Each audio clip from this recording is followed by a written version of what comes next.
All right, guys, episode 6, season 8 of Lone. That was a big one.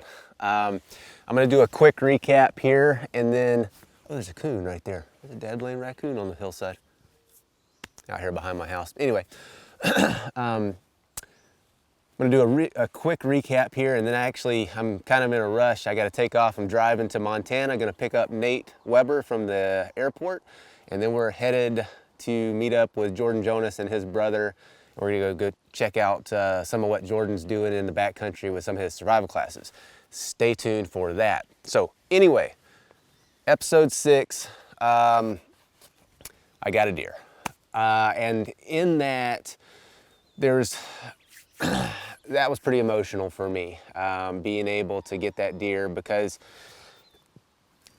you know, the whole time that I was out there, like, I make my living with a bow and arrow. It's what I do. It's what I've done for 20 plus years. You know, making bows, teaching people to make bows, bow hunting. And so my life revolves around traditional bow hunting.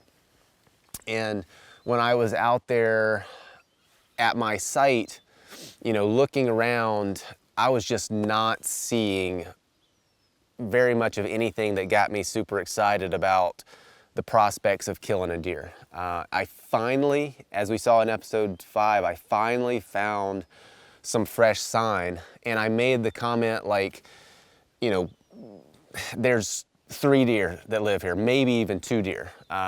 It was just there just weren't very many deer there. And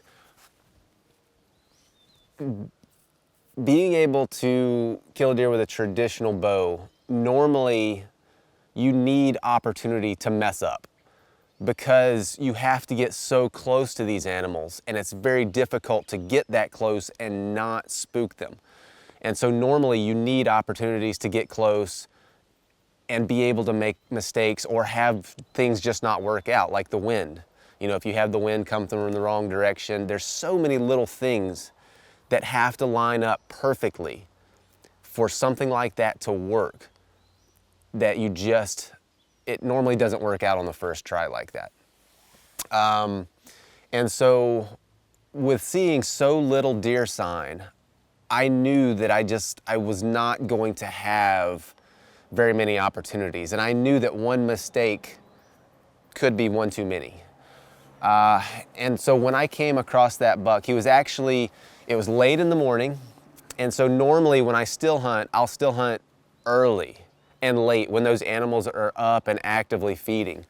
And I had started still hunting fairly early. But as the morning progressed, I knew that those deer would likely have finished their feeding and they would have been bedded down. And that makes still hunting 10 times more difficult because when a deer's up feeding, you know, they're distracted, they're moving around, they're picking, they're walking around. They're still very alert, but they're doing something. And so it makes it not easy, but easier to approach relatively close to them.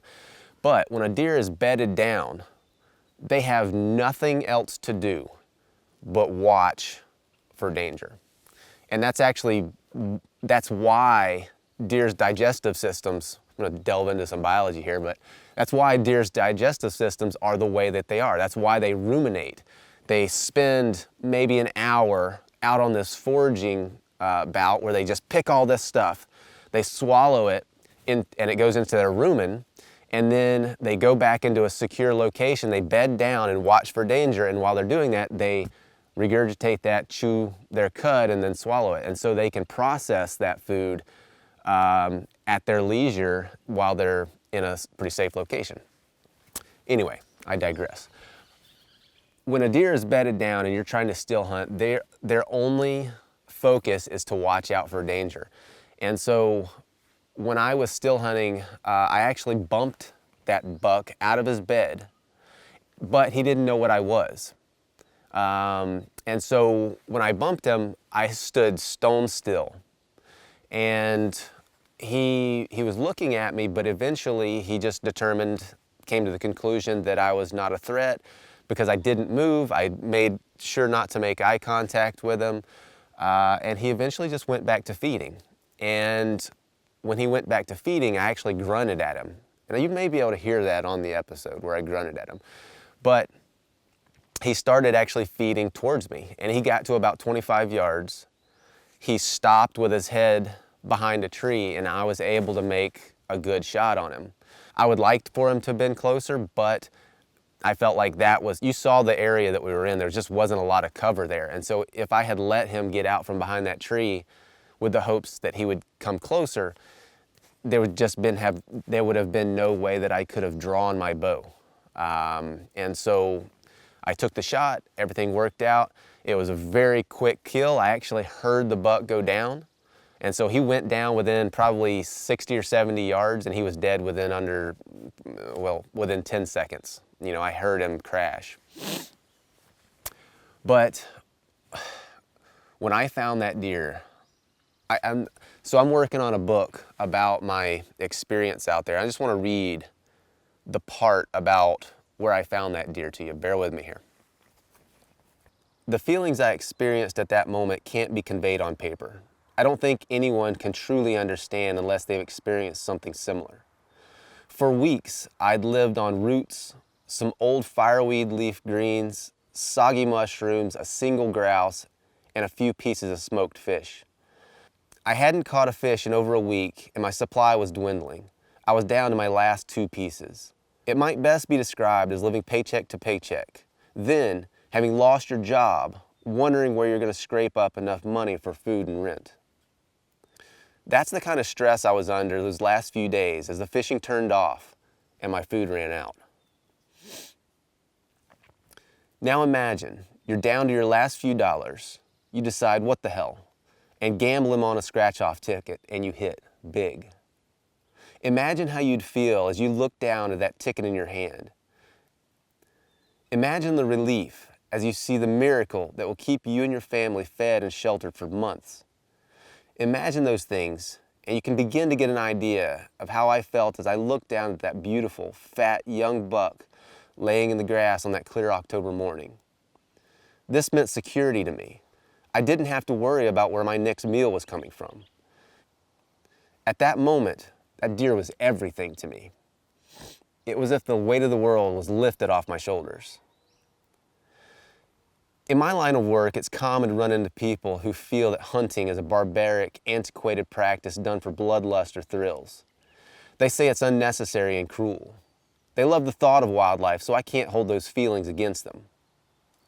But what they should try to understand is the flow of life, that it can only happen through death.